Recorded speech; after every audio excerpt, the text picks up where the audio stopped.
राधे राधे। हम अपने आगे के नोट्स डिस्कशन स्टार्ट करते हैं। तो पहला था क्वेश्चन है कि कंस्ट्रक्टिव अप्रोच, जिसको कि निर्माणवादी उपागम कहा जाता है, यह किसने दी थी?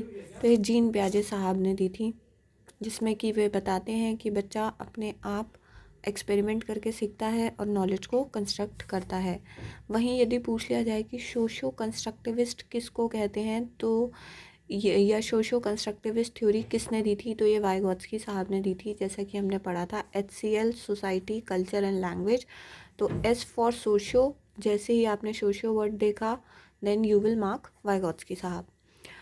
अब क्वेश्चन है कि वो कौन से साइकोलॉजिस्ट थे जिन्होंने कहा बच्चा समाज से ही सीखता है, जिन्होंने सोसाइटी को इन्वॉल्व किया था और कहा था कि बच्चा समाज से ही सीख रहा है, वो वाइगोत्स्की साहब थे। लेकिन किसी ने कहा है कि सोसाइटी को इग्नोर कर दिया था, जैसे जो जीन पियाजे साहब थे उन्होंने अपनी थ्योरी में सोसाइटी को इग्नोर कर दिया था। ये हमने कल पढ़ा था। अब क्वेश्चन है कि किसने बायोलॉजिकल अप्रोच पर फोकस किया था। अब बायोलॉजिकल वर्ड से आप समझ सकते हैं कि ये बायोलॉजी जो टर्म है ये साइंस में ज़्यादा यूज़ की जाती है। तो किसने बायोलॉजिकल अप्रोच पे फोकस किया था अर्थात साइंस पे, तो दैट इज़ जीन पियाजे, कि बच्चा साइंटिफिकली एक्सपेरिमेंट्स करता है और लर्न करता है।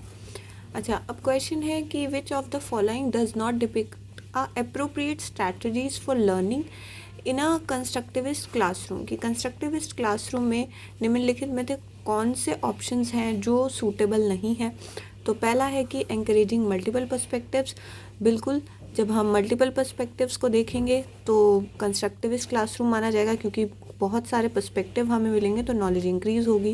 ग्रुप कोलैबोरेशन में भी ऐसा ही होता है, डिस्कशंस होते हैं, नए नए पर्सपेक्टिव्स मिलते हैं।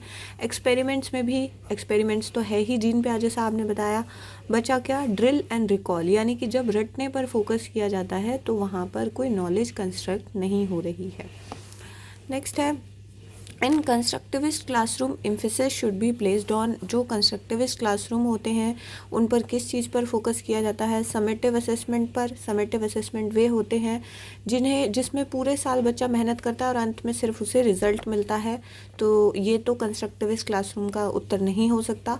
सिंगुलर असेसमेंट, ये भी नहीं हो सकता, जिसमें हमेशा बहुयामी पर ही फोकस किया जाता हो।